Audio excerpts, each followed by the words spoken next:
Hello, welcome to Everyday Life and Finance with Robbie. I'm Robbie, and today I want to talk to you about setting a financial plan and sticking to it. So it's sometimes not an easy thing to do because you have to really start out by setting your financial goals. What do you want to achieve? Are you looking to increase your savings? Are you looking for a debt repayment schedule and increasing your savings at the same time? And how you want to do that. So when you're setting this plan, you have to be clear about what your goals are, what your financial goals are. And once you know what those goals are, you want to set conditions, and you want to set guidelines for things that you should do. So you want to focus on, what do I do when I have extra money? What do I do with that money?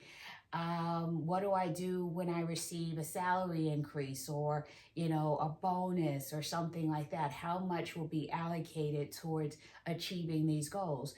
And when you do that, when you're setting your guidelines and your conditions and things of that sort, you want to make certain that you leave some flexibility because you don't want to feel as though everything is going towards that and you're not having any fun. This is life. You have to live a little, but you also have to be financially aware and just establish some financial guidelines so that you can keep everything in order. There's nothing wrong with having fun, but you have to also be mature about things and make certain that you are doing the right things financially. So set your goals, and let's say, for example, it's repaying debt. You can say, okay, if I receive some type of windfall, a bonus at work, a huge salary increase or something like that, this extra amount will be applied towards that goal. And again, leave some room for fun. Life is all about living. You have to live as well. You can't just, set these strict goals and not give yourself any allowance to live.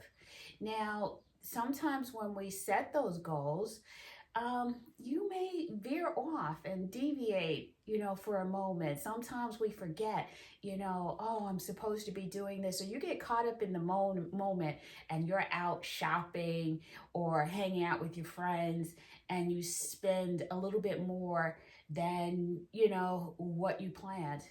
Okay, it's not the greatest thing, but it's certainly not the end of the world. You just have to get back on and say, okay, from this day forward, yes, I made a mistake. And sometimes it will sting. I have been there and it stings, but you have to just say, this is what happens when I deviate from my, set plan, my set financial plan. So you have to get back on and say, okay, that's water under the bridge. There's nothing I can do about it, but this is what I'm going to do going forward. I'm going to get back on and start focusing and remaining with my original plan.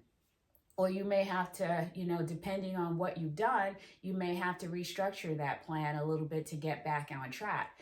But the plan has to include, additional things. I talked about what do you do when you get a windfall, but also what happens if we're looking at a debt repayment as part of your financial plan, then you want to say, well, what happens once I pay off that debt? What do I do with that extra money? And just figure things out. But always, again, leave yourself some room to reward yourself because life is about living and it's not about placing all of these severe and harsh restrictions on yourself and you're not living. Later on, yeah, you will reach your goals if you do that, if you're really strict with yourself. But did you have any fun while doing it? Did you enjoy life while doing it? As I say in all of my videos, tomorrow is not promised. So you still have to live. You have to be responsible, but you have to live and make certain that you're doing that as well. You can't all work and no play is not a good thing. It's definitely not good for your mental health. because you have to smile a little, you have to laugh a little, you have to get out and enjoy yourself and do fun things too. But you always have to keep in mind that you have a budget, and whether you're the wealthiest person in the world, wealthy people have budgets too. I see some people, they're like, oh, I don't want to think about money. The wealthiest person didn't get wealthy by not thinking about money, because that's a quick way to blow everything that you have.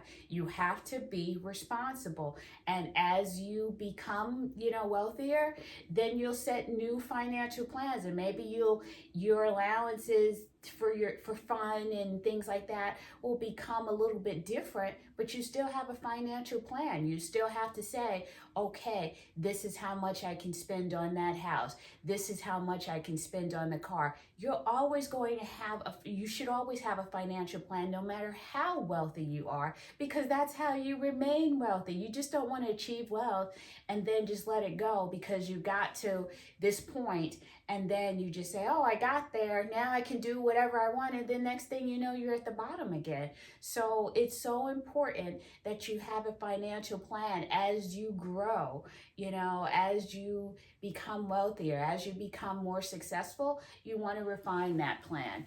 But like I said, the important thing is that if you fall off, you can reset and get back on. But sometimes keep in mind that if you don't follow your plan, sometimes it stings and you end up hurting yourself. So I advise you to write it out and look at it. Once a week, once a month, look at your plan and, what your notes, what it says you can do, and leave room for emergencies, leave room for a little bit of enjoyment, to make certain that while you are working on those goals, that you are enjoying life, because life is meant to live. So thank you so much for joining Everyday Life in Finance with Robbie.